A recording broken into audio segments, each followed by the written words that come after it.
Second question, next question. The given matrix is equals to A minus B, B minus C and C minus A అండి. Very simple question.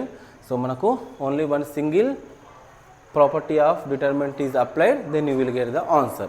So ఇక్కడ మనకి ఏమొచ్చేసింది, ఇచ్చిన ఈ మ్యాట్రిక్స్ని ఏం application apply చేస్తున్నానండి నేను, first one R2కి, second one R3కి. So R2 what is the operation, R2 minus R1. Next R3కి R3 మైనస్ R1. సో మరి అవే ఎందుకు తీసుకున్నాం అంటే ఇక్కడ చూడండి మనకు R2 మైనస్ R1 అంటే B మైనస్ A. సో మనకు ఏదో ఒక నొటేషన్లోకి కన్వర్ట్ అయిపోతుంది. సో ఇక్కడ చూడండి మనము, సో R2 అండ్ R3కి అప్లై చేస్తున్నాం కాబట్టి no change first row 1A square. Now second row R2 minus R1, R2 minus R1 అంటే ఏమైపోతుందండి 1 minus 1. Next B minus A, next B square minus A square. Now R3 minus R1 1 minus 1, next C minus A, next C square minus A square అండి. So ఇక్కడ మీకు ఏం formula గుర్తొస్తుంది, 1A square, 1 minus 1 0, 1 minus 1 0, B minus A, C minus A same. ఇక్కడ ఏం ఫార్ములాతో compare చేయొచ్చండి మనం, A square minus B square అంటే ఫార్ములా ఏంటిది, A plus B, A minus B అంటే ఇక్కడ ఏమొస్తుంది B plus A, B minus A. Same formula C plus A and C minus A. So ఇక్కడ B square minus A square ఏ ఫార్ములాతో compare చేస్తున్నామండి, A square minus B square. That is the formula A plus B and A minus B. So ఇక్కడ A plus B, A minus B, A plus B, A minus B. So ఇక్కడ మనకు according to properties of determinants మనం ఏం discuss చేసామండి last క్లాస్లో, along the రో wise you have to possible to take the common term and along the another రో అంటే ఒక్కొక్క రోలో లేదంటే ఒక్కో కాలంలో మనం కామన్గా తీయచ్చు. సో నేను ఇక్కడ ఏం కామన్ తీస్తున్నానండి, second row B minus A, B minus A is the common. Third row C minus A, C minus A. One is the B minus A and second one is the C minus A. Take common. Remaining 1A A square, 0 1 B plus A, 0 1 C plus A. 1A A square, 0 1 B plus A, 0 1 C plus A. ఇదండి మనకు వచ్చిన నోటేషను. ఇప్పుడు next directly you need to apply the determinant procedure. B minus A, C minus A అని నేను చెప్పానండి, మనకి ఎక్కడైతే zeros కనిపిస్తాయో ఆ జీరోస్ ఉన్న రో లేదంటే కాలంకు డిటర్మినెంట్ అప్లై చేయాలి.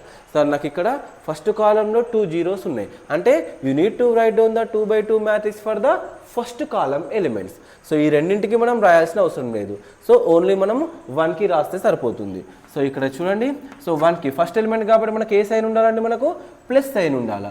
So what is the formula, AD minus BC formula చెప్పండి. సో 1కి రాస్తున్నా, close it and close it. ఏమైపోయిందని మనకు 1 into C plus A, C plus A minus 1 into B plus A, B plus A, AD minus BC. Next B minus A, C minus A into C plus A. No minus applicable అండి, minus into plus minus B, minus into plus minus A. Next B minus A, C minus A ఇక్కడ ఏం cancel అయిపోతుందండి, plus A minus A, మిగిలింది ఏంటిది C minus B. So ఫైనల్గా మనకు అనుకున్న terms వచ్చినాయి, బట్ అవి సేమ్ ఉన్నాయా లేవో చెక్ చేద్దాం. A minus B, B minus C, C minus A. But ఇక్కడ B మైనస్ A ఉంది, మనకు కావాల్సింది ఏంటిదండి B మైనస్ A అంటే నువ్వు కామన్ తీయాల్సిన టర్మ్ ఏంటిదండి మైనస్. సో మైనస్ కామన్ తీస్తే ఎందులోకి మారిపోయిందండి మనకు A minus B notation. Next B minus C term ఉంది, బట్ ఇక్కడ ఏముంది మనకు C minus B. So again you need to take the minus common, B minus C. Then what is the last term అండి, C minus A. సో మనకు only first 2 terms different ఉన్నాయి కాబట్టి నేను ఏం చేశాను, ఇక్కడ first term take the minus common and third term take the minus common. So మనకు ఆపరేషన్ ఏంటిదండి, మైనస్ ఇంటూ మైనస్ ఏమైపోతుంది plus. So finally A minus B B minus C and C minus A. So మనకు కావాల్సిన RHS term వచ్చేసిందండి. So this is the one of the question in properties of determinant. So very simple question and most important 7 mark question అండి. So mostly మనకు ఈ question కూడా 7 మార్క్స్కే అడుగుతాడు, but కొన్ని సందర్భాల్లో మనకు 4 మార్క్ క్వశ్చన్కి ఇస్తాడు. So only you need to apply the single operation for the given question. ఏంటంటే మనకు only second row and third రోకి నేను R2 minus R1 and R3 minus R1 ఆపరేషన్ని అప్లై చేశాను. సో ఫైనల్గా నాకు ఏమైపోయింది, సింగిల్ మ్యాట్రిక్స్ నొటేషన్లోకి కన్వర్ట్ అయిపోయింది. సో దానికి నేను ఏ ఆపరేషన్ అప్లై చేశానండి, డిటర్మినెంట్ ప్రొడ్యూసర్ అప్లై చేశా. సో ఫైనల్గా మనకు కావాల్సిన ఆన్సర్ వచ్చేసింది. So these are the 7 mark questions, otherwise 4 mark questions in properties of determinant topic. So thank you for watching my videos.